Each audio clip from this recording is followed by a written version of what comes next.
episode of Chaos and Recovery. Today's episode, we have Maddie. Maddie, thank you for joining us today. Very special to have you on. We spent some time last week at a certain commitment that we had and talking about recovery with some people. And that place is like really surreal for me because I've probably been there for detox maybe 25 to 30 times in that place. And, you know, it's one of the places that when I go, I'm just so glad I'm on the other side now, you know, instead of me just detoxing and listening to somebody speak up there. You know, it's a tough place to be in detox and like try and get some knowledge, you know? Yeah. And also it's like, I mean, I was really glad that I asked you to go because I think it's important for people in detox to hear about somebody who has done what they do, because a lot of people have to do it. Yeah. Like, you know, I always say, like, you know, I don't give up on anybody that has an addiction of any kind, because it could be that the 102nd time that they try to get clean, that's the one that works. Yeah. And it's like, who am I to know why it doesn't work until the 102nd time? Yeah, you know? sure. I don't think that, like, that's beyond, you know, it's above my pay grade here. Yeah. As a human being, you know? Yeah, absolutely. And so, but I think it's really important for people to hear, like, it's okay to keep coming back. It's easier just to stay clean. Yeah. You know? But, like, you know, I think it is, it's okay to keep doing that and have recovery not be a linear path. It's okay for it to have failures, you know? Yeah. It's just easier to stay alive when, you know, when we're not using. Yeah. Is the main thing. And that's what I'm all about. Like, that's kind of my addiction philosophy. I'm very pro harm reduction and Sure. Anything that keeps us alive as long as possible, you know, because I think that that's, if we're alive and we're not, you know, dying of an overdose or other addiction related deaths, then, you know, we have a shot at recovering. I mean, even if, like, for me, even if I was only able to recover one day and then I died the next day, that it's still a gift to even have 24 hours sober, you know, that would still be a worthwhile life for me. So yeah, anyway, I thought it was really important for people to hear that from you, and also for you to just be an example of, like, what a life can look like. And it's not like you have a perfect life, Right, or an easy one necessarily, but it's like, you know, you're healthy and you're vibrant and you have joy and you have enthusiasm, and there's a reason, you know, for you to be here and not checked out. Right. And I mean, I certainly didn't have any of those things, you know, on when I was detoxing. Yeah. Oh, no. No, there's very few times I was in a rehab or a detox where I felt hope. Right. I think especially more so the last couple of years, but I was also, like, the last 2 years, the last 7 years, I've had, you know, maybe 40 to 50 detoxes and 15 to 20 rehabs. But the last 2 years have been maybe one. Right. You know, and I think the more times you put yourself through that pain, the more little clicks of awakening come to you. You know, I was talking at a meeting this morning. This kid was up there, and I was at a 12-step meeting, and he was talking about how he was 5 months sober, and he was up there talking, and he was doing a great job. And 5 months sober was like my habit. Like, okay, I'm 5 months sober. Everybody's off my back. Now's the time where I can start sneaking around again. Right. You know, because I didn't know, and he was being so vulnerable and truthful, and I didn't know I had to be vulnerable to grow. because I thought every time I was vulnerable and told you the truth, told you that I was having a bad day, I thought I was weak. Right. I thought that would make me look weaker. And I didn't know that I needed to be vulnerable to become stronger and to grow. I still have trouble with that. You know, when somebody comes up to me and says, "Hey, how you doing?" "Oh, I'm doing great. Everything's fine." It's like, nah, not really. You know? I got to get better at that. Yeah.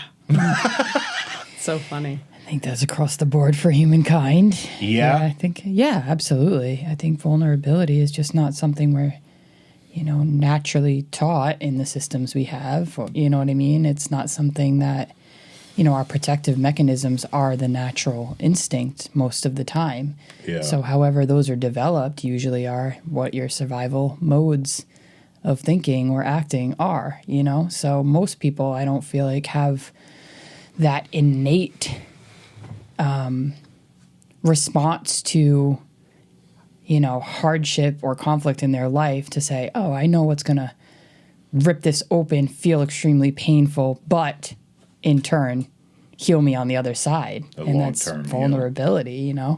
I think we all, I've seen, I struggle with it constantly. And sure. Yeah, it's just kind of just stripping us bare of every mechanism that helps us survive through all the stuff, Yeah.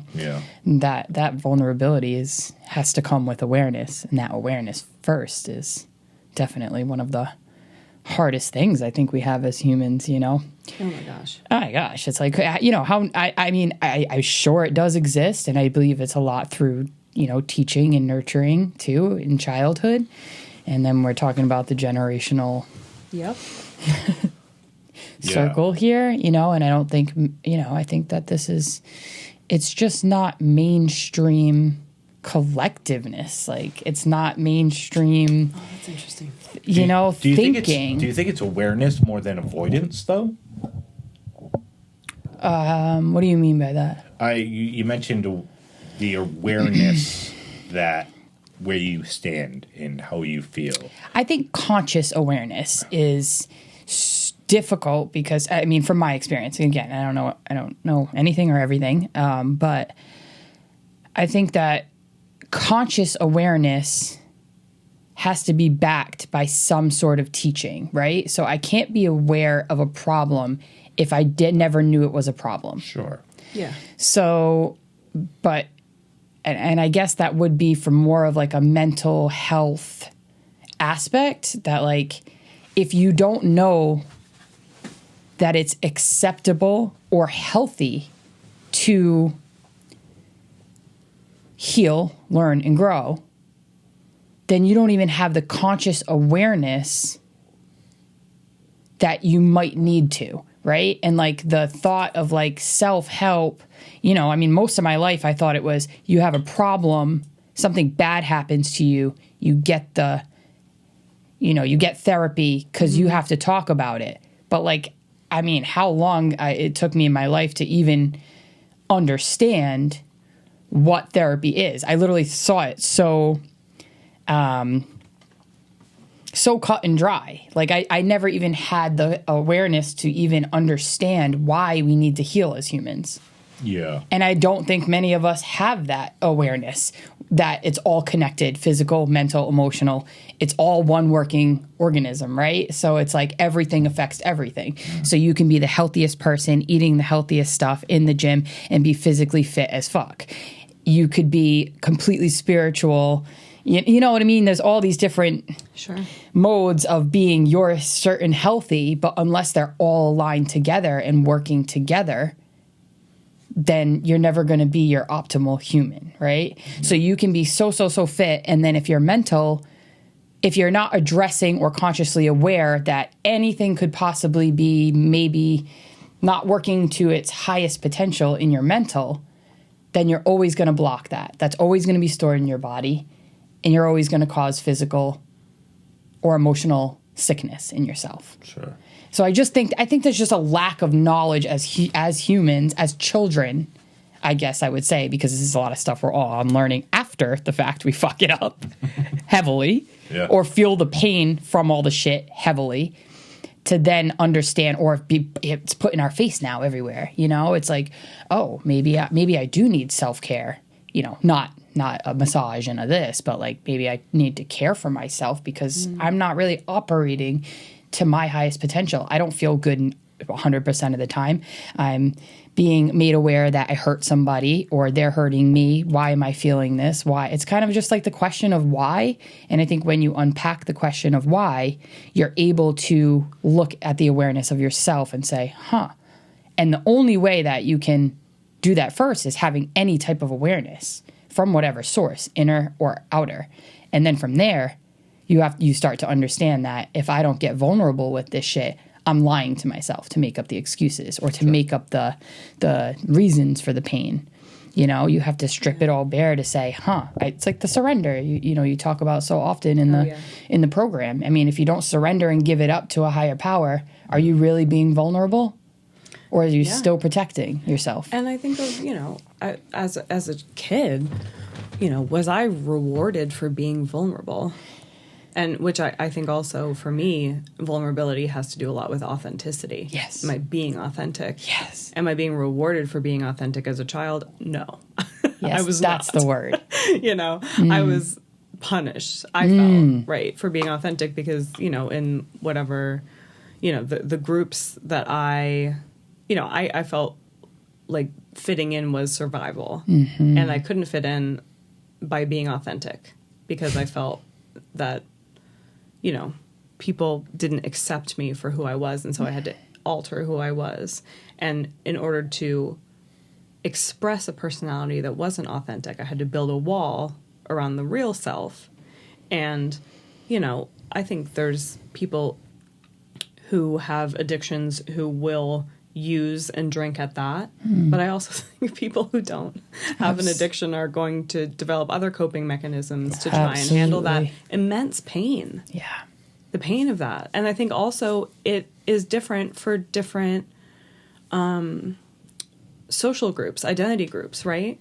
I think that, you know, I was raised as socialized as a white woman, and that came with, you know, its own pressures on how I was meant to be seen and how I was meant to move through the world, that I think like a white man would be different, you know, because there were different behaviors that I was rewarded for that men would not be rewarded for. Of course. And I think vulnerability is one of those things, right? Yeah. I mean, I would, you know, it was like there were certain groups that I felt like I was supposed to express my emotions to, and that was encouraged, you know.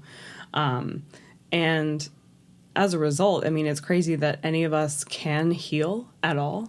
You know, when I start to add up all of the ways that just me in my, you know, raised as a white woman, privileged Massachusetts town, like I pretty much had it handed to me on a platter, and still there was all this, you know, these layers of pain that I had to unravel in order to find my authentic self. And I, you know, for people who have other hardships, like, you know, poverty, big one. Yeah.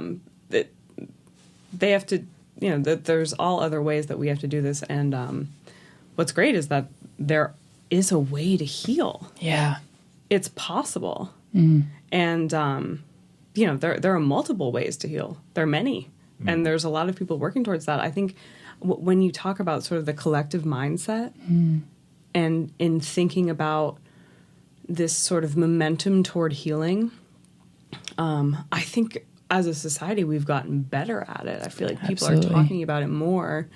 But I think we still have a long way to go. And when I think of, you know, a lot of the people in my life, you know, I don't always see people outside of my recovery community and even inside of it, you know, who are really consciously working on taking steps to improve their lives and heal every single day. Yeah. Because it is a daily practice for me that I have to do, you know.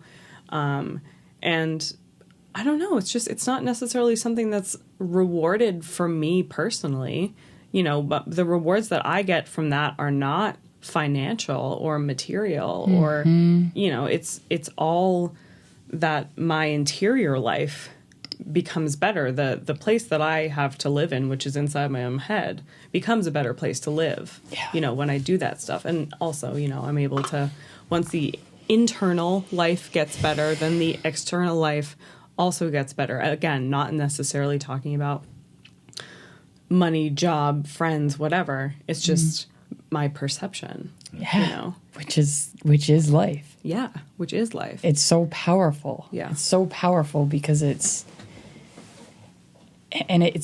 so convoluted and complex in my mind sometimes, you know. But hearing you talk about it, it almost just like gave me this calming simplicity about it when we're talking about authenticity, because it is the root of it all, right? Where these disruptors in our psyche, I think, is kind of what leads us down any path of pain. Let's just call it that generally. And then branches off into, you know, disruptors of your external life, your internal life. But it's really like we are here, we are authentic. And then everything shapes us, folds us, and disrupts that natural innocence, if you will. right. And then we have to get back to it. Yeah. And it's like the root is really just, if you're being authentic, then the awareness is there. Because I think that's what I'm talking about when I talk about the awareness, because it's sometimes we don't even realize how we call it authenticity if we think we're being ourselves, but that's another thing to break open. It's just like, I'm not being myself in this situation, you know, but you're growing into these different people because of these disruptors, whether it's internal, family, traumas, external, money, home, you know, privilege, this, that, and then you have situational, like, points in your life, people you meet, groups you're identifying with, and you form into this person. And I don't think we ever have that moment to acknowledge, like, whoa, is this the real me? Do I even like the fucking color yellow? You know, like, I remember that came up to me, you know, when people would ask me, like, what's your favorite color? And it's just like, I just didn't even fucking think about, I don't even know what my favorite color is. I'm answering for one reason or another. That's not authentic to myself.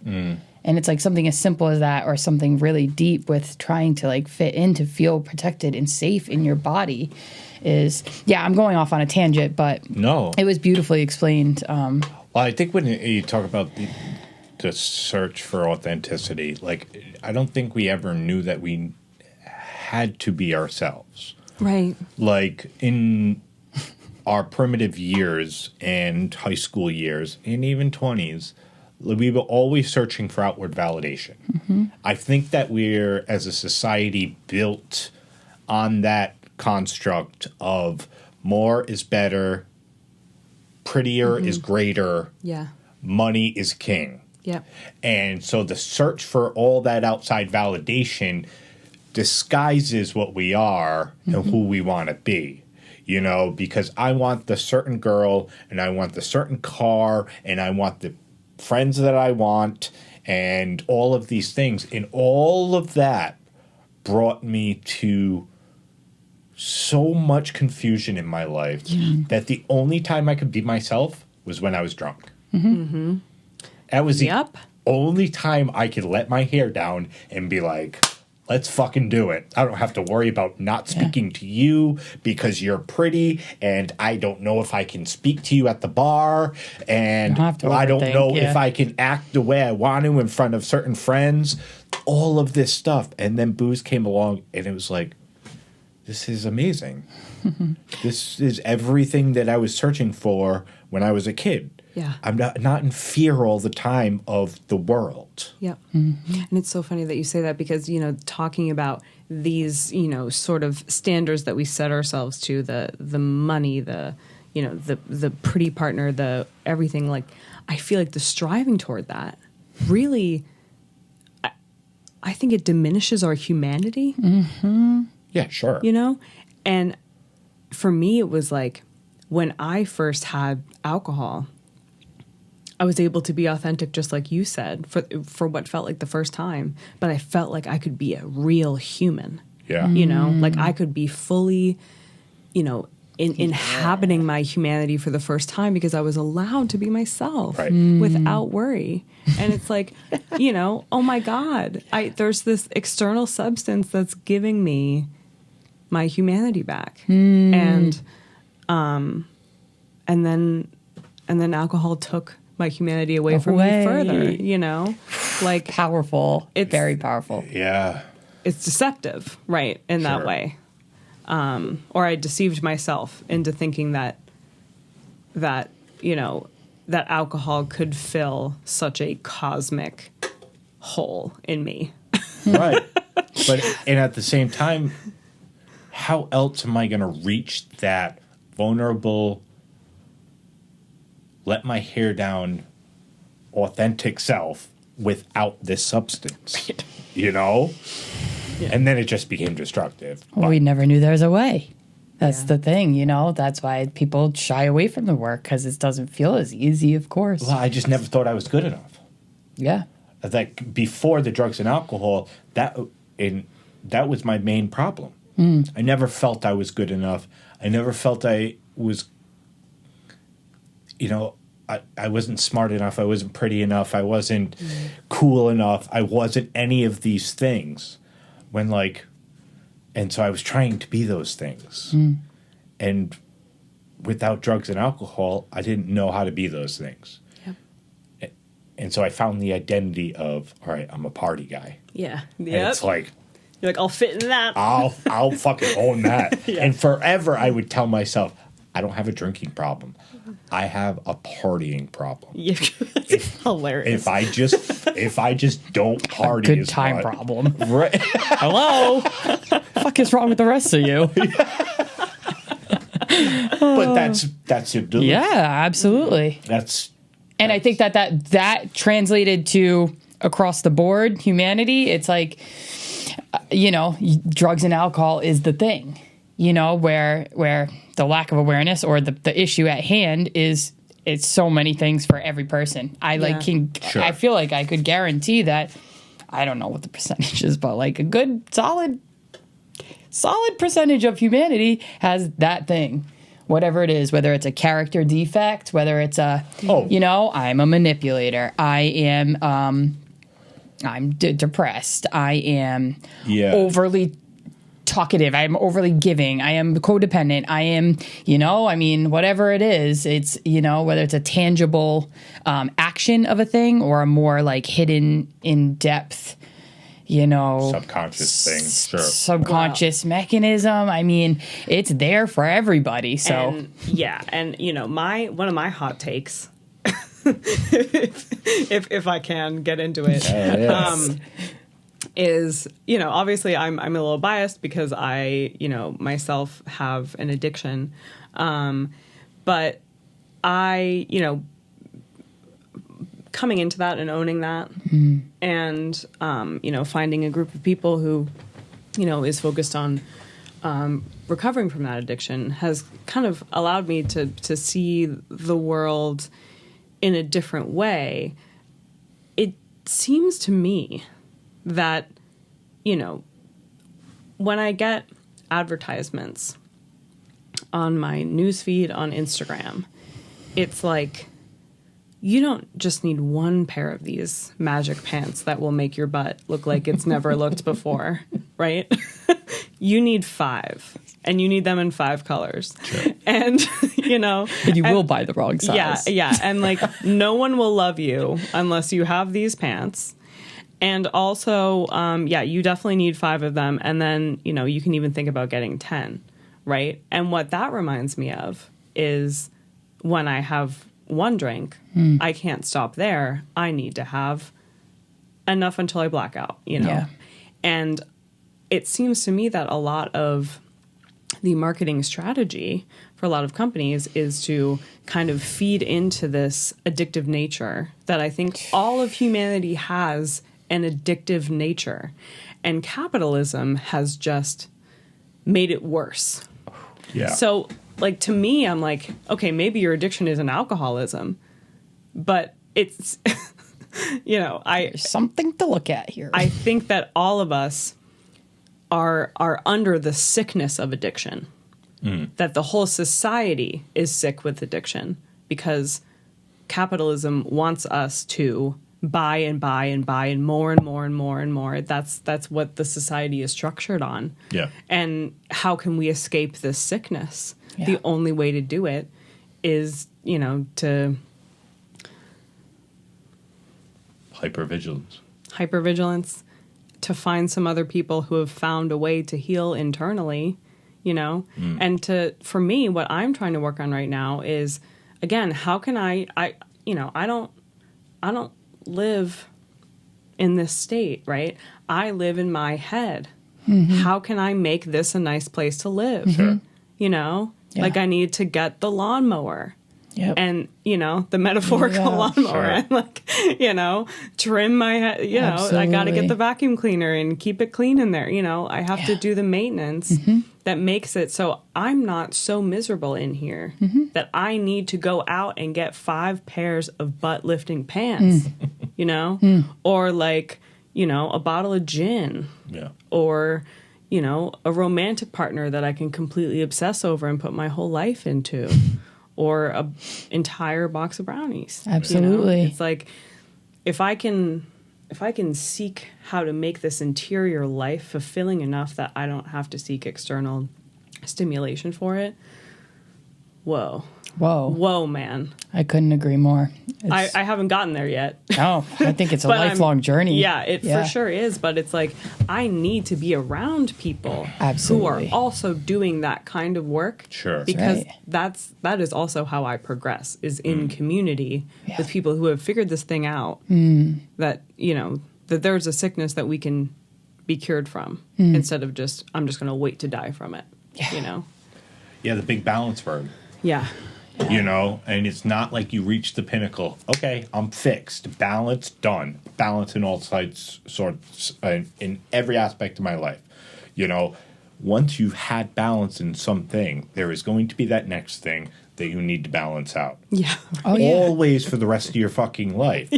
And it's like the second you start, all right, I don't really need to balance that. The fucking next thing comes along.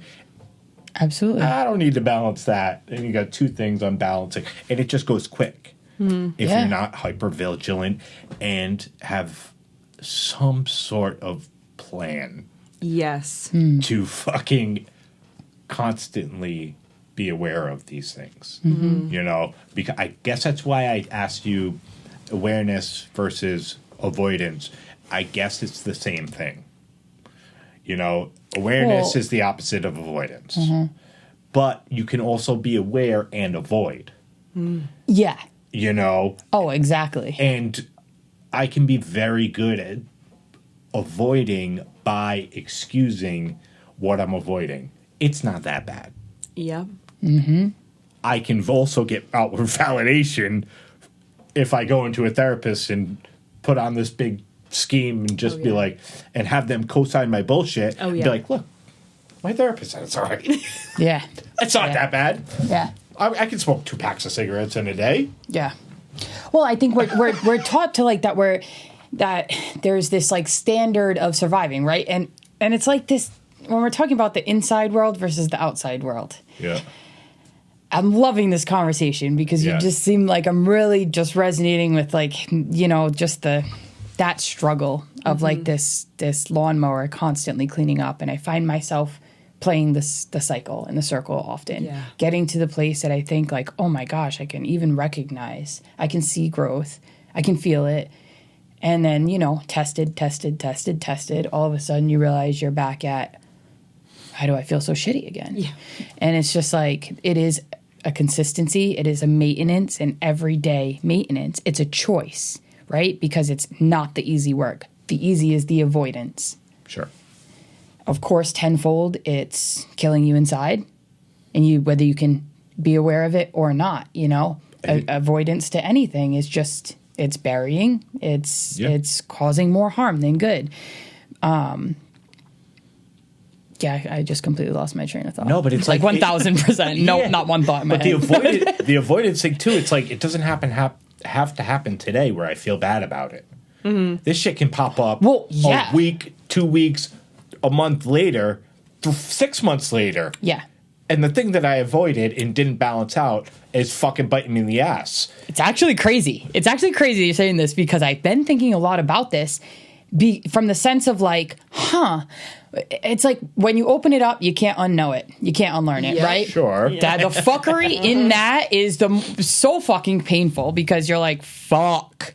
I see it. I'm here. I whether I'm constantly balancing avoidance and awareness, I can always tap back in because I saw it and I can't unlearn it. Yeah. You can't unlearn it. So you know it's there. Now you're playing this balance versus this, just whatever. Yeah. And I think that I was wondering if people can live their entire life with this avoidance because I think that people do choose it too. Sometimes when it comes up, it's like you said, it's I'm strong enough. I made it through. I've been hyper independent my whole life, and nobody's helped me here. And I've gotten through this bad thing, this bad thing, this bad thing. And you might not see those bad things or feel that pain on a consistent level, right? So 6 months later, it might come back up. Right? But I can put it all off for another year. And I don't want to fucking do that work. And honestly, I don't know. I don't think it's smart. I don't think it's healthy. But I can see why people don't want to open it up. Because if you have any taste of what that feels like on the other side to open up that pain, which I think we all instinctively know what that feeling is like, oh, can I open up this pain? It's having a hard conversation when you don't want to, And it's so much work and scary chaos to open up on the other side that I know it sounds wrong, but in a sense it is easier to avoid if you can manage and maintain. Do I think it always bites you in the ass in the long run? Absolutely. I don't think you're going to be living your best self and your highest purpose, but it's very interesting. Well, let me ask you guys a question, all right? Yeah. Serial killers, do you think they feel guilty about what they're doing? This is a great question for me, someone who has absolutely zero psychological, education about people who do that kind of thing. Of course, I have an uneducated opinion for you. Yeah, me too. Yeah. Of course I do. I think that for example, I don't feel, and look, you might judge me for this, okay? No judgment. Don't judge me here. Like, if I accidentally hit a squirrel when I'm driving, I'm not going to feel guilty, straight up. I'm not. Because it was an accident, and, like, it's a squirrel. Sure. So I don't feel bad. Okay. Other people... Not even a smidge? I might feel a little bad. Like ooh. You hear that thing I'm under like, bump. I'm like more... Yeah, but you know it's not your fault. So yeah, but do I feel guilty for taking the life of this? Do I like internalize that? Oh. No. Okay, no, I think those are two different things. No, but stick with me here. Yeah, I got you. You know, because I'm telling myself it's not my fault. I'm telling myself a story, right? Like, this life doesn't matter as much as mine. There are a lot of squirrels. Like, I, didn't mean to do it.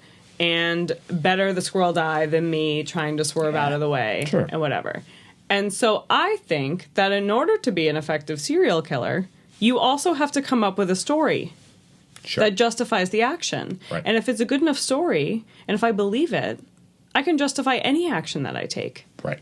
So I think that no, they don't, because they develop the story. Right. So manipulation in the aspect of causing avoidance. And I think there are a percentage of the population that are so good storytelling, manipulating themselves to a point that everything is not as bad for the purpose of avoidance. I think majority of people would feel bad if they killed somebody. But I don't know if serial killers would feel bad about continually killing. And I love where you're coming from, the story, the manipulation that needs to go on in order to continue doing so to avoid. Well, and, if we bring it back to addiction, there are stories that I told myself that made me continue my use. 100%. And but that was, then that's life or death that you feel. I'm filling a need that I have to fill, and if I don't, then I can't. I convince myself I can't survive without drinking every day, right? Sure. And so, the story that I told myself was, this is a need that I have. I'm going to. I can't live without it, and so I have to do it every day. Yeah. But the thing is, that is not a fact. That was a story. Yeah. And, I think for the serial killers, they also are filling a need that they Absolutely. think that they have. They have a need to do this action. Sure. Yeah. And, for some reason, they can't not do it. It was just, Yeah. I had to drink. I had to. Yeah. Yeah. And then I learned that there's a different story that I could learn about myself, that I could tell myself, which is, I don't need to drink every day. There's another way to live. And I didn't believe that when I first got sober. But I saw enough people who had made that story switch. And it worked for them, and they had a life beyond their wildest dreams. So I thought, if they can do it, why can't I? Yeah. And I'm not dead in a ditch right now, Yeah, for sure. In early recovery, what were some of your biggest hurdles to get through? Besides obsessing over alcohol. Yeah. Gosh, it's so fun to go back there.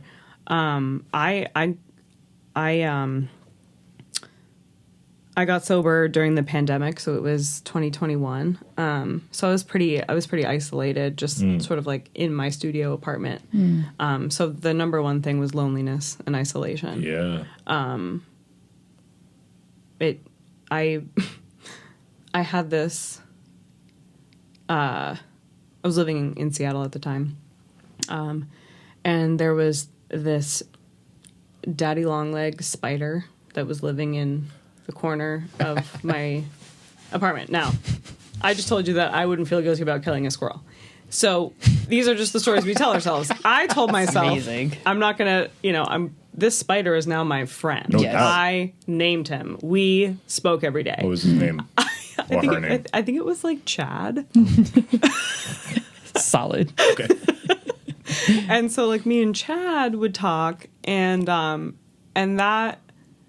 that was an attempt at, the opposite of madness, I was just trying to connect, and I would do some Zoom interactions with, with people, and some Zoom meetings with my recovery community. But I was so, I needed human physical contact so badly. And I think the other thing was you talk about, I was so lost in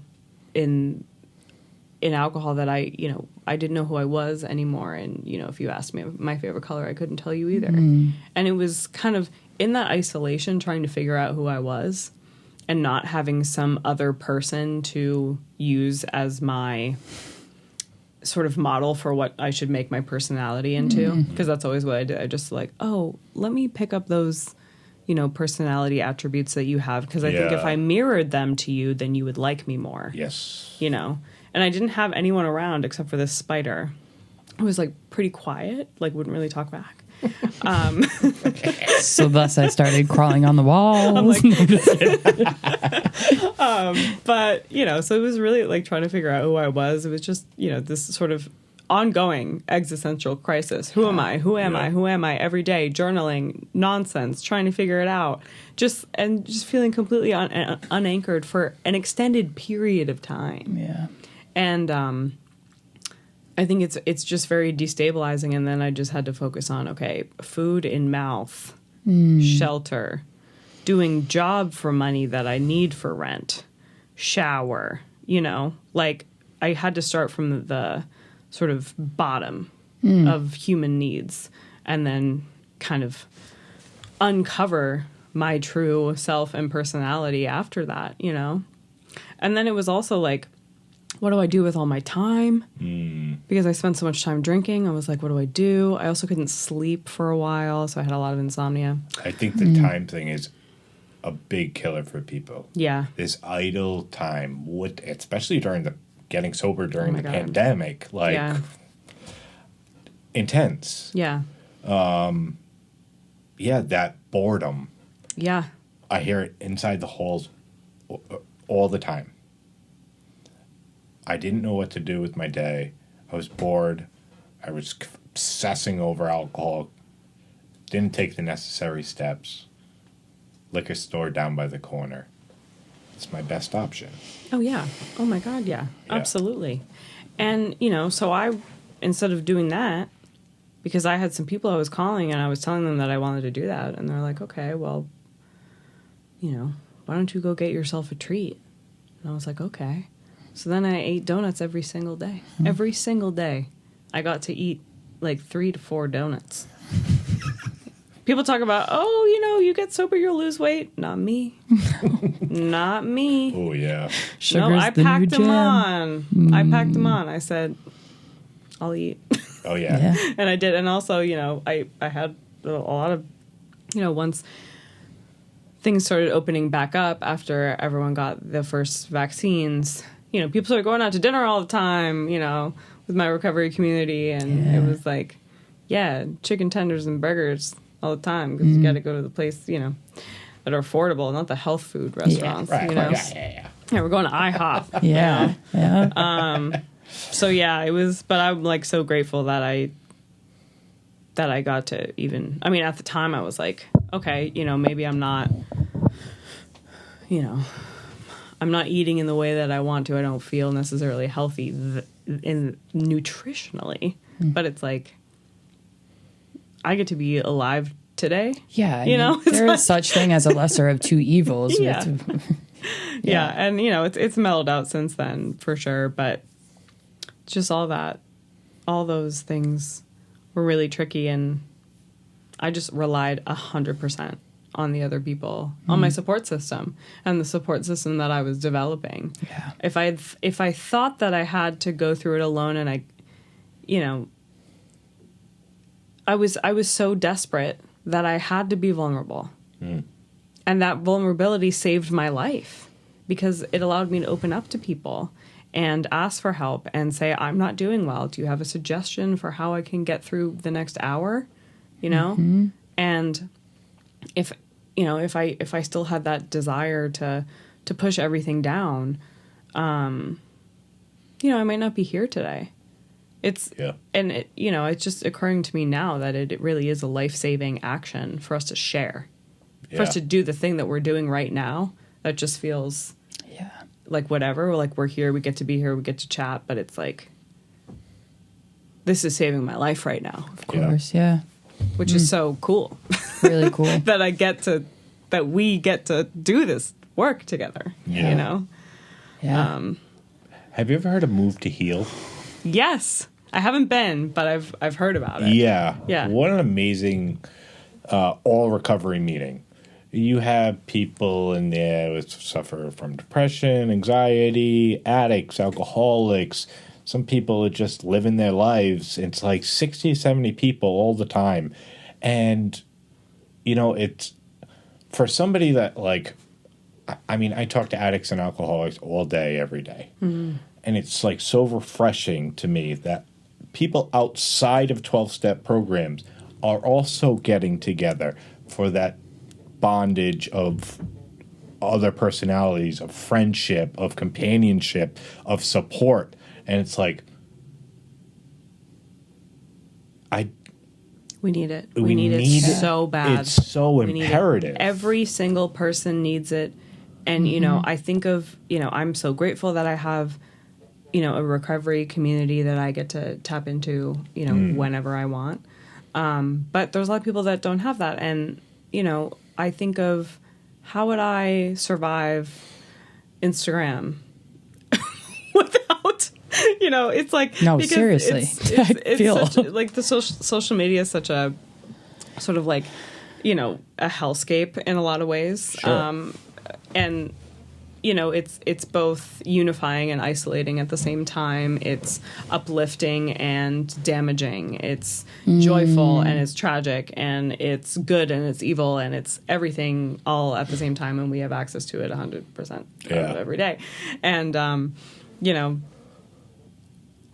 like I personally, I mean, I know that not everybody is on it, but I think as a whole, it has sort of isolated people from in-person interaction. Absolutely. In a lot of ways. Of course. And even people who don't use it notice the effect that has had on like how, people might talk to each other on the street or on the train or, any other public transportation or public place. It's like, and I think that it's and there's so many good things that social media does do, and I have learned so many things I would never learned had I not, been watching, reels and TikToks and everything. But at the same time, it's like we need to. I need community of in-person people talking about issues and being vulnerable and taking that leap. Yeah. And how many spaces like that exist for people that are free. Yeah. And, there's just, not there's not that many. No. There's, I mean, like there's plenty of events going on if you live in an urban area, which only some people do. And then, to engage in those things, you usually have to, have some kind of cash, even if it's not the event itself doesn't cost money, then, you have to pay on public transit to get there. And then what if you're an introvert? And then you're like, damn, I have to deal with all this anxiety to get there. And maybe I have a prescription medication that I have to take in order to get there. And then that costs something. And then, it's like it's a dirty slope, this world. Yeah. And it's, it's just, I think we don't have enough community programs like Move to Heal or some of the other, 12-step programs that are out there. Yeah. And I do think that's changing because I think people are recognizing that. I think there's a sort of backlash to the isolation effect of the internet that people are noticing, and they're like, oh, we got to get people together or else, but, that's why I try to be open to everything. Yeah. And, openness. That's like huge. It's, and just when I want to say no, say yes instead. And if it's a reasonable request that I can do, say yes to it. Absolutely. Say yes to life. Yeah. Would you say you're an introvert or an extrovert? Or a mix? Yeah, I mean, I hate any category of like personhood, like I feel that. I sort of like I'm repelled from a Myers-Briggs categorization or like an astrological, sign or whatever. Like I think they can be helpful and fun for people to understand themselves. But like for me, I feel so shackled by those things. So anyway, when I think of a binary of like introvert, extrovert, I'm like, gross. But anyone would call me an extrovert for sure. Yeah. Yeah.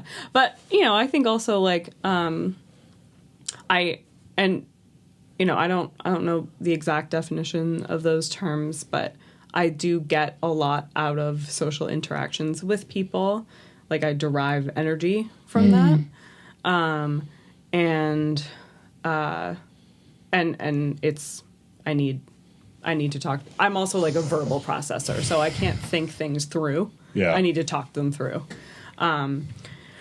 But also I need time to recharge, and if I don't have enough alone time, then I'm going to kill somebody or a No squirrel. doubt. I think I'm a solid mix. Yeah. Like I'm just like I'm right in that middle. But the thing is that there are some people who energize me, social interactions, and then other people that sap the life out of me. Absolutely, talking to them. You know, so I think it also varies there. Is like, yeah. Wow. Yeah. I think it's what's coming up for me right now is like there's this it shows how powerful the collective energy of this world is. Yeah. Because when we're talking about society and constructs and brainwashing, all of this stuff that like pulls us away from maybe the healthy or good thing or the thing that we're less aware of, or living outside of our body instead of taking care of this home instead of this home, being number one. Yeah. You know, it's what stripped us all away and sent us on this uphill battle of confusion, stripping us away from that authentic self. And I think that,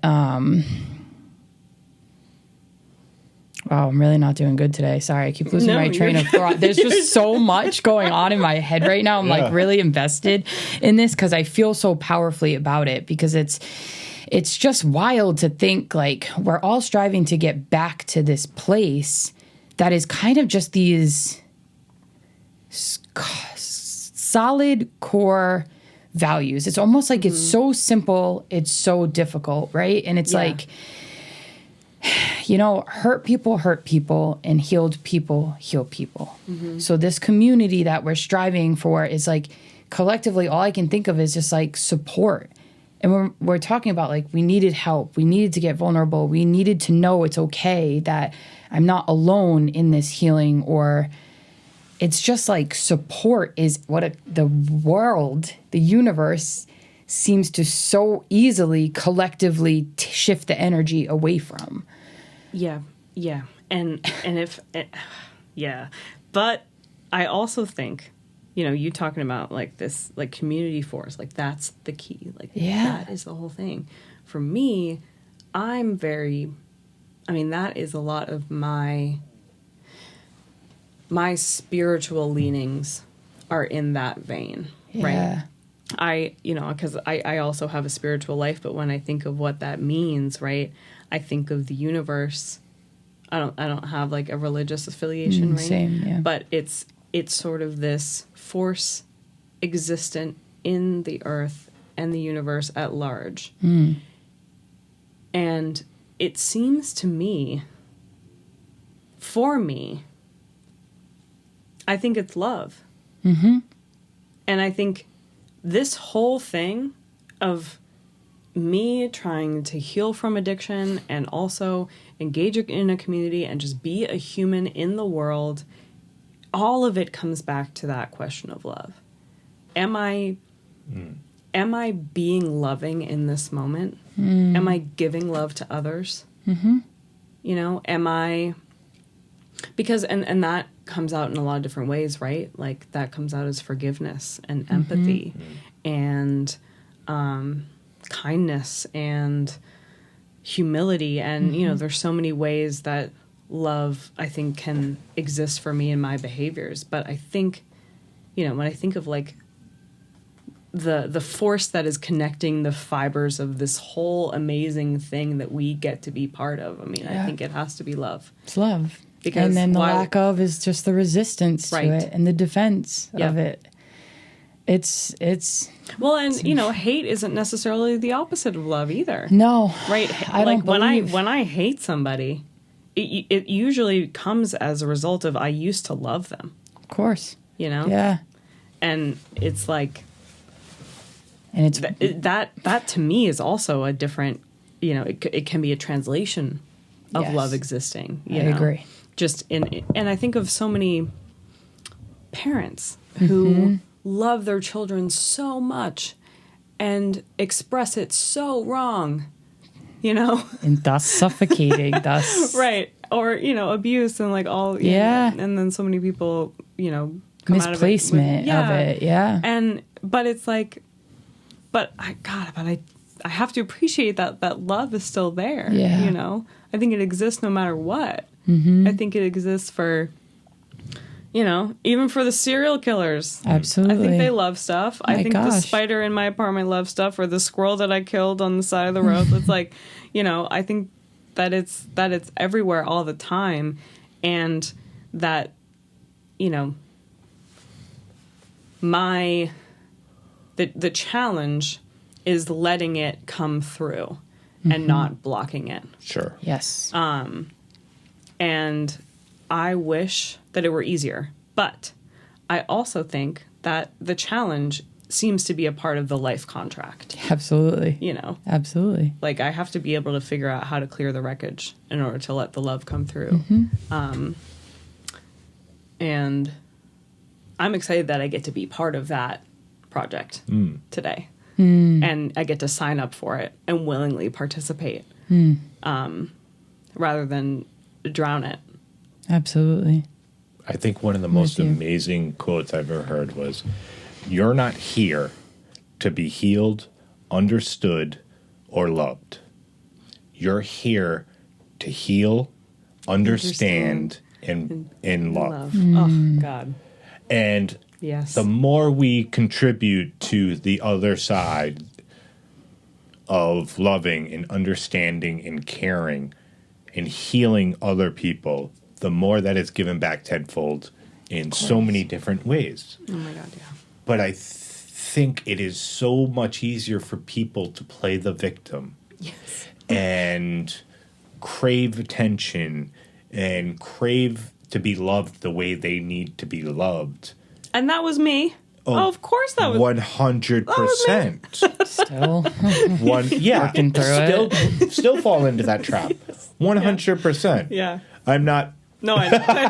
I just want to call myself out. But I forget that, like, doesn't have to be all about me. It is all about me if I make it about everyone else too. My roommate said, you know, one day we were just having a chat and I was like struggling with something and she's like, you know, maybe just try this. Like she had heard it or just felt it. And she's like, you know, when I really feel in a certain type of way or feel the things starting to come all in and you just like kind of stop and strip yourself and just think about the senses, the 5 senses. Like, you know, that's the action right there. Like, what do I see? What do I smell? What am I looking at? What do I hear? Like just pull yourself out of that. But she's like, and then I just to try just like stripping all of it away and just drop yourself, like feel yourself drop back into love. And it's just like I've done it so many times, like the drop, because it's yourself. You truly feel this like it up. Oh, I'm the amount of tension and this energy that is around me and swirling. It's like just drop it back into love, and it's you at your purest, most authentic form again. And it's like, oh, when you can give that, like, it's just purity at its finest. But it's a state beyond words too. Oh yeah, it's like hard to describe. Once I get into that, you know, sort of aligned moment, and it often happens when I'm doing something for somebody else without expecting anything in return, you know. And I'll have this serenity come over me. It is indescribable. Indescribable. But it's also a feeling I never thought that I'd get to have, you know. I think for me, when I step into meditation and remember to be human, instead of being a human who's trying to control the world. Right. Like I'm sitting in my meditation, there is nothing I need to worry about but being a human and just sitting there with my soul. And like I don't know how hard it was for me to get to that place because my ego always ran my mind. It was always worried about this thing, finances, this person, these things, how many people I have screwed over, what I have to do, what I have to do tomorrow, what I have to do in a year. All of these things avoided from me being human because I'm such a robot during the day. Right. I am XYZ needs to get done, pedal to the metal, let's get it fucking done. And I just forget that I have family sometimes. I forget that I have to eat. Yeah. I forget that I have to drink water. Yeah. Just being a human. Just be. Being a fucking human. And I'm not really sure, like monks. Monks got the shit down. Those motherfuckers just, they're not worried about anything that happens out here. They're human maxing for They're sure. absolutely. But that's the thing. It's the constant test, right? So to be doing this work to find that inner home is so difficult. And I'm not giving an excuse, right? Because this is the challenge. This is the experience we signed up for. And that's the beauty in it. Sure. But, I mean, it's not made the most easy because we're constantly infiltrated by the 5 pairs of fucking pants and the job and the work that it is a conscious choice every single day to bring yourself back. The label of, are you an introvert or extrovert? Now I am this thing. Now I am not social. I am social.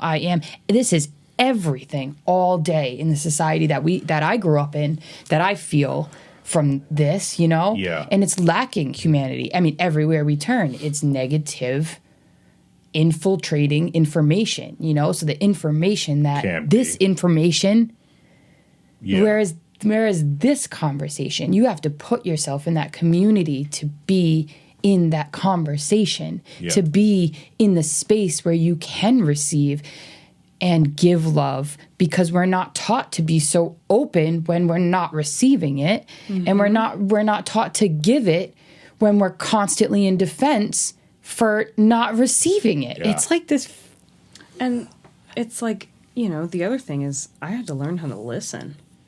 Oh my God. Hearing you talk always about, you know, I'm an interrupter. Like I'm sitting with my soul.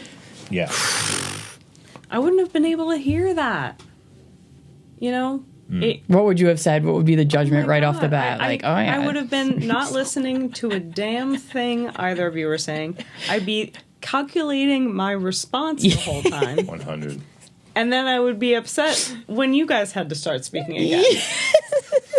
It's the realness. It's the realness. And then I'm like, wait, could they be saying something that is, you know, helpful to me? Yeah. And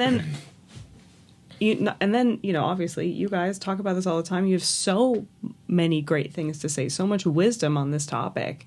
But there's also people who don't necessarily have that, and they're still worthy of being listened to. And I can still learn something from them, too. And I actually can learn something from everybody who speaks to me if I listen. Crazy. It doesn't have to be me at the mic all the time, taking up all that space. Yeah. Humbleness. Yes. Being teachable in any room is... I was thinking about this. Huge. I was thinking about that this morning. Like, how long it's taken me to become a person who wants to listen to somebody. Especially in an intimate relationship.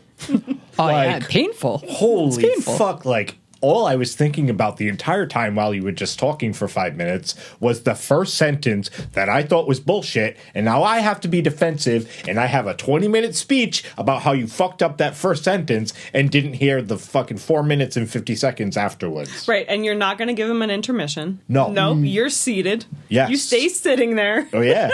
But Until the show's over. But Yeah. I'm all high and mighty because I'm sitting there, I'm not reacting, I'm waiting for you to finish. High and mighty. But all in the while, I didn't listen to anything you said. I listened to 10 seconds, and I was just being ignorant inside my own head, not listening to you and thinking about how I'm going to nail you, how I'm going to freaking take down everything that just made me mad and be defensive and be, you know, because my ego tells me that the first thing that I don't feel is nice or offends me in any way, I need to attack back. And it's like, how long I've lived my life by that.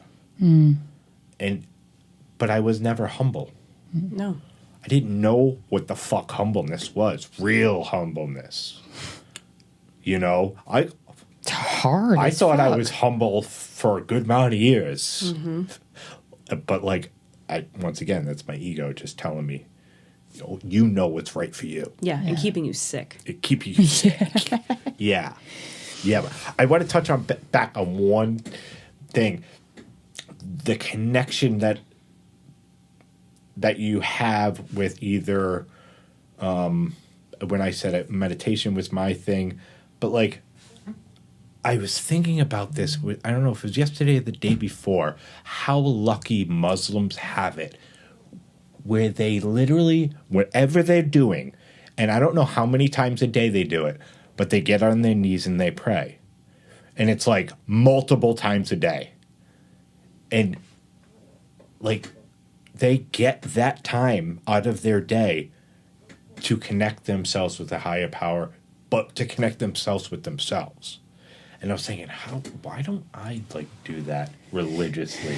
Why can't I do that? Because like, how much better my life would be if every 2 hours I sat down and took 5 minutes without a phone in my hand, in my car, just quiet, simmer down for a little bit, and then go back out to life. Mm-hmm. Yeah, I mean, I think, there's so much value, and this has made me a lot more open-minded too, coming into the recovery scene, because I used to be very anti-religion. All religion religion I thought was damaging for Religion. Yes. So I'm talking Christianity, Judaism, Islam, every single one, even Buddhism. I was dogma, get it away from me. And my tune has definitely changed because I think, or I've become more open-minded about it because I think there's so much value in ritual. And Absolutely. I think that, going across the different faiths, ritual brings so much value, and an opportunity that, people can expect and look forward to be able to have that opportunity to sit with the soul and with a higher power, and I envy, I don't participate in any religion necessarily. But I do pray every day. I have to.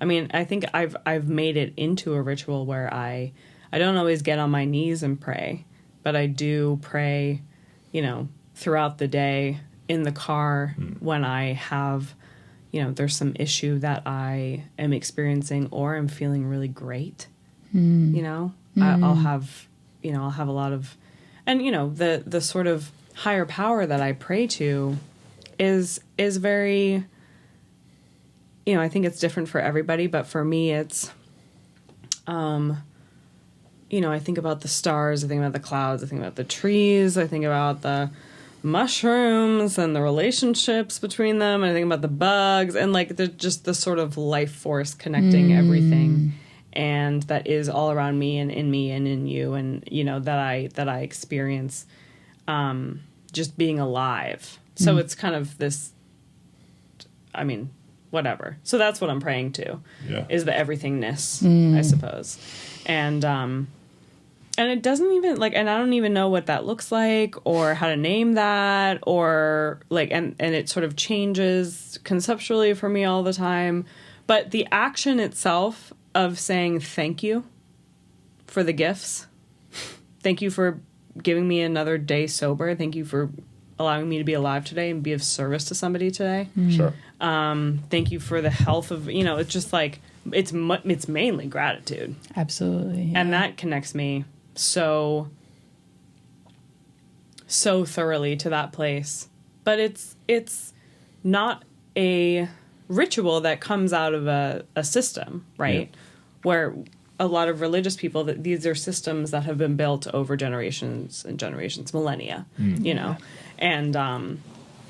and so it has a different, and there's also community, right? Everyone's doing that ritual at the same time sometimes, and sometimes in the same place. I mean, obviously it's there's incredible variance between the different faiths, but this idea of ritual in community, I think is really powerful, and it's not something that I have, because I have ritual that I have to decide by myself, and I mean, there are 12-step meetings that I go to, that I'm in community with people, and, you know, stuff like this that I do. But, you know, it's not like some kind of regimented, like, you know, and I have friends who are also in the sort of Wiccan scene as well, and they have their own, you know, rituals that they do in there that allow them to connect to a higher power as well. I mean, that's that's the whole deal. But yeah, it's interesting. It's reminding me that I should do it more. Like, you know, if I'm only, you know, it's also meditation too. Yeah. This I can't stop thinking about this idea of sitting with the soul. Yeah. Because it kind of, it goes against it. It's like, aren't I always sitting with my soul? Aren't I always with it? Aren't I always we're in the connected meat to suit it? too often, You know? That's and what it's like, wait. Yeah. And then I'm like, when is the last time I sat with my soul, and have I ever done that? You know? Yeah. And then I'm like, shit, maybe I haven't. You know? And then it's like, that sounds like something I should probably do. Yeah. You know? I But would it's like, I would wouldn't- beg to differ that you've sat with your soul from the aura you're giving but me. maybe not with the, I think- the like intention that comes along Yeah. with those Sure. words, because I think like the words that we say become reality, you know? Our reality. Yeah. And so, you know, I'm gonna steal that from you, Steve. I love that. And I think for me, prayer is like short form talking to my soul. Like my connection to a higher power is through my soul. And my verbal and conscious thoughts during prayer is me talking to my soul, wondering where I'm at, how I'm feeling. Please keep me safe from a drink or a drug. Please let go of some of the resentments I have in my life. Like, I'm talking to my higher power, but I'm also like speaking to my soul. My soul's the one that needs the guiding, and I'm just like bouncing ideas back and forth to it because I don't know how the fuck to figure it out. And it's, for me, it's all accountability, the prayer. It has to be.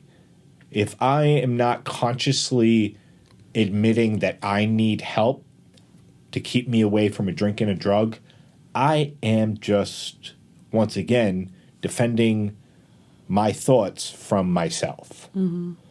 And I've proven it time and time again, I cannot defend myself against myself. right. There is no... There's no armor that exists. Nah, man, I am not that person. I am not strong enough. I am not capable enough. I am not strong-willed enough. However the fuck you want to break it down. Yeah. I, myself, need you, my higher power, all of my recovery team, and then some. Yeah. My partner, my kids, my grandparents who are dead. I need everybody in my corner to make me feel like I can make it today. And once I got there, it's like recovery became basically nothing to me. Like, I got this shit. But I was never at this place until I could admit that I cannot do it by myself. And also, in return, ask for help. Either subconsciously or physically consciously. Both of them do fucking world of help to me. And I always thought I would be weak if I did. Right. But you're not weak, are you? I can be if I don't stay accountable to myself. Constant vigilance. Yeah. Constant vigilance. Weakness is strength, I believe. You know, again, we're going to... Admitting the weakness for me is strength. My weakness is my weakness. I think weakness builds strength, though. Like that is the route to strength. If I admit it. If I hide my weakness, like my weakness for drugs and alcohol, that is one of my weaknesses. Yeah. Because I love drugs and alcohol. Yeah. It makes me feel like I've never felt in my life. if I don't admit that weakness, then that weakness owns me. For sure. And it's not strength. Yeah. I think that's how I think of it. Yeah. Mm-hmm. Yeah. Yeah, it's funny. There's this kind of paradox that I've heard from some people, and I feel that way about myself, is that, and it's this idea of weakness is strength. Like, I wasn't grateful that I was an alcoholic when I was drinking, but I am grateful that I'm an alcoholic now. Of course, yeah. Because it set me on a path to healing that I never would have gotten into if it weren't for my addiction. And it's like, okay, so the worst thing about me became my biggest asset. Yeah. Or my biggest strength. Yeah. Biggest weakness transformed into biggest strength. Yeah. And that is so much of what recovery is to me, is like this transformation of sort of, you know, bad qualities into good qualities. Absolutely. Yeah, I agree. But it's fun. There's so many paradoxes here. Oh my God, you know? it's crazy. Yeah. When we're talking about the, you know, the religion, and I agree with a lot of what you were saying. I feel a lot of the similarities when I think about religion, and you know, I guess like a true American family, we've been, you know, a few different ones along the way, and and I think it's, when we're talking about, like, you said something about like Muslims and how many times they pray a day, or Buddhism, you know, and it's just a systematic culture, right? So this is, and I agree. I don't really like, I don't believe that there should be a lack of openness one way or another to change and to individuality in any system. Because yeah, we're rules and regulations, right? So if there's a rules and regulation on what makes me good or makes me acceptable to be in the community or space of the highest, we're talking about the highest faith of living as a human, then my inner knowing is like, oh, something feels wrong here. And I think that as soon as you said Muslim, I've known many. Sure. And watch them prayed many times a day. You know, physically, I've been next to them where it's a constant thing. And it's like, I know some of those people outside of that minute of prayer, and it don't matter. It just made me think, like, it really doesn't matter what religion, or maybe some people find strength of the tool within this community. It's like, whether we're talking about therapy or going to church or having these things to abide by that then are just rituals. And the rituals, I think that's what it all comes down to. If we strip it all away, it's the ritual of sitting with your soul and the prayer. And what works for you doesn't work for me, does not work for you. Yeah. A lot of them can be like, you know, we can talk about it and be like, hey, that's really important. I watched a lot of people change their lives by this one thing. I'm going to be open to that because I have that due diligence as a person that wants more peace in my life, to be open to your ideals without judgment. And I think that, like, when we just translate it to one collective thought, it's like, it's just that act where, you know, you see people in every religion, and you see people that meditate every morning and then talk shit about this person in the next 10 minutes. Yeah. You see someone laying on praying on a rug and setting their soul right every hour, and in between that hour are doing evil things. Sure. Or a Christian pastor with $250 million home. Yeah. While people are homeless. Yeah. I mean, I think across the board. It's across the board. And I think it's important to remember, because when I heard you say that, what I was hearing is like, you want to attain something that maybe you found in that one sitting with your soul notion, where it's like, how many times do you need that a day? Right. Because that's now listening inward to yourself. And I believe very wholeheartedly, like, prayer is the surrender and the releasing of the control and saying, I need that help, 100%. Whatever way you're doing it. And then the meditation, sitting with your soul, is not talking in your head nor thinking, right? So I can't sit there and tell myself what I need. I have to only listen. And to get to the point of listening to your soul, I believe that's one of the highest places we're trying to be, because sitting with it can feel beautiful. And I mean, these are all things that are out of body, hard to put into words. Yeah. Moments of whatever. There's no words, like light, epiphany, whatever we want to call it, that works, you feel that love, that truth. Yeah. That truth. And I think these are just modalities of tools. So whatever tools you find to attain those things, I think that's what it is. But it's people don't meditate because it's so hard to not have the conversation over the purpose of having a soul connection with yourself. And usually the only way to do that is to strip yourself of everything. Quiet. It's quiet beyond quiet. Yeah.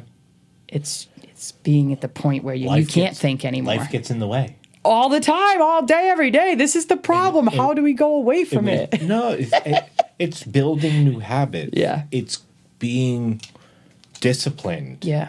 It's finding balance in every little fucking thing. Yeah. And being okay with that. It's an experiment, right? Like I think newcomers get so overwhelmed when addicts and alcoholics start recovery, because they have X amount of people they got to pay back. They have their driver's license they have to get back. They have probation. They have parole. They have charges hanging over them. Now they have child support, and they can't see their children. Their family won't talk to them, and they have nowhere to live, so they're living in a sober house and don't have a cent to their name and don't have a job. And it's like they have this laundry list of things,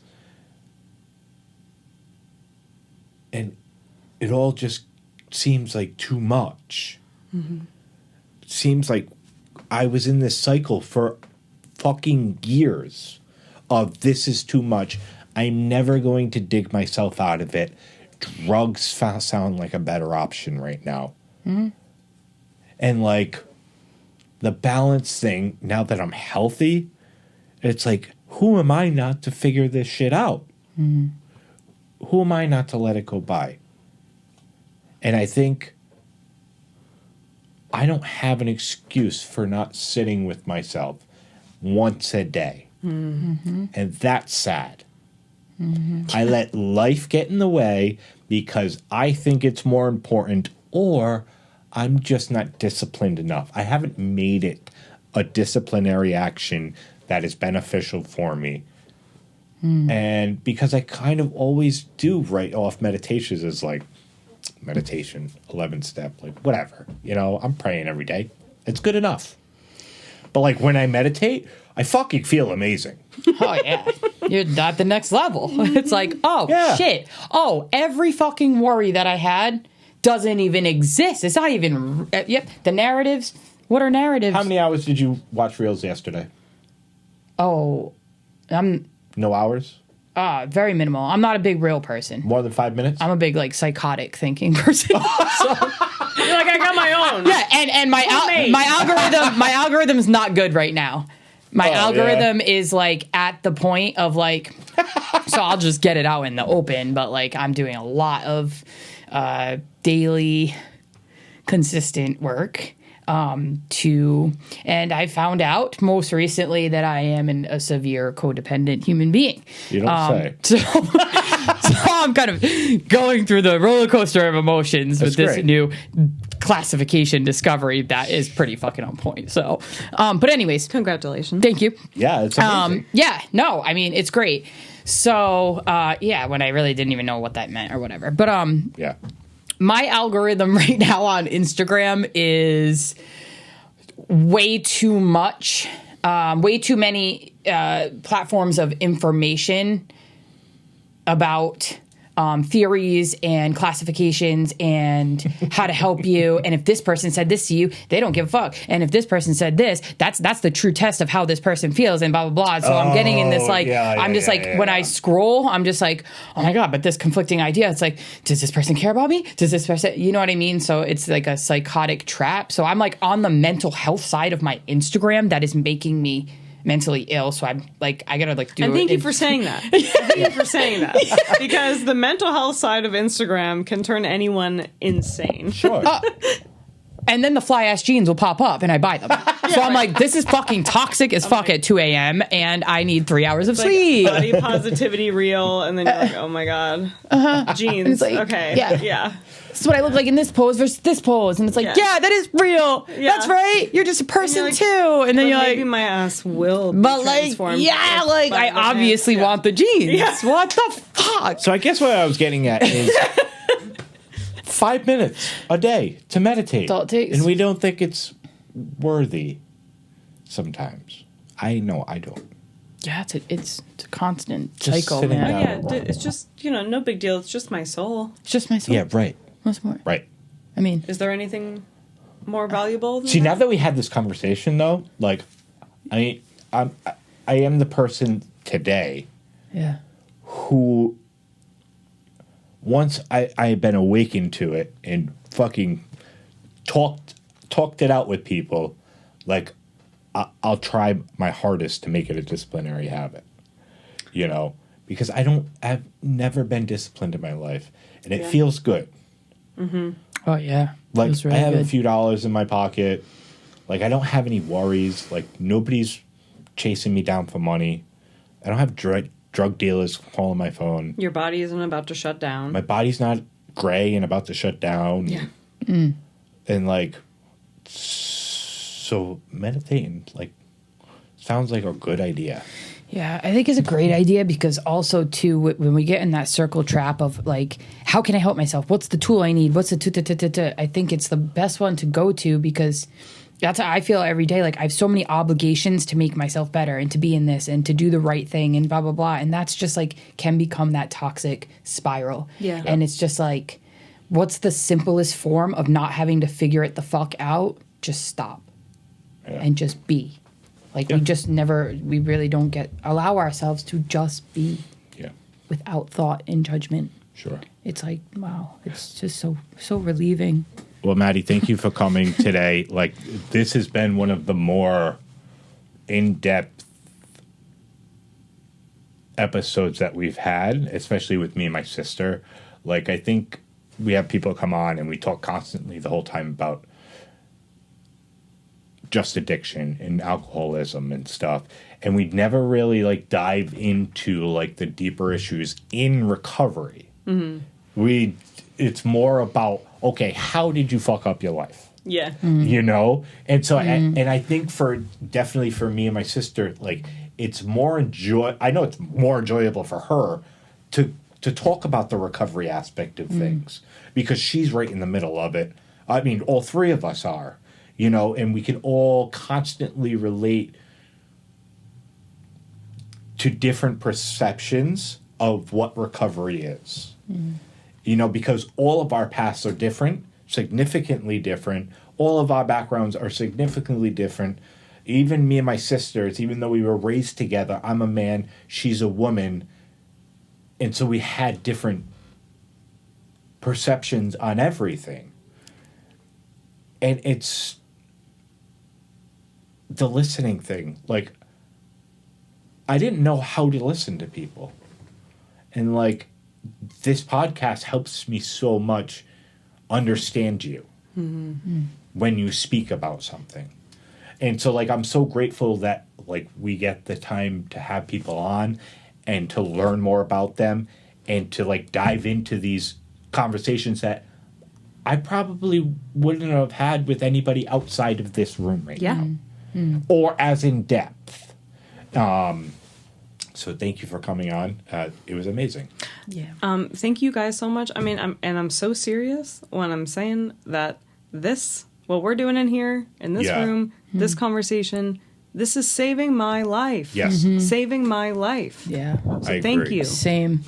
For doing that for me today. And, yeah, it's been such a pleasure hearing you and just like, I'm having a hard time putting it into words, but like, I feel very, very grateful right now. And I don't even know why, really, but I feel very grateful that I got to meet you. Yeah. Like, extremely, like, I was super supposed to be, not to be get on that like woo woo stuff, but I could tear up right now. I just feel like I needed this moment way more than I could even comprehend. Yeah. Yeah. Me too. And it's been a pleasure hearing you talk, and it was really nice. Oh, I wish we could do it for longer. We'll definitely do a part two. part two for sure. Yeah. Cool. All right. Thanks, guys. Peace out. Go be human. Oh, Don't fuck it up.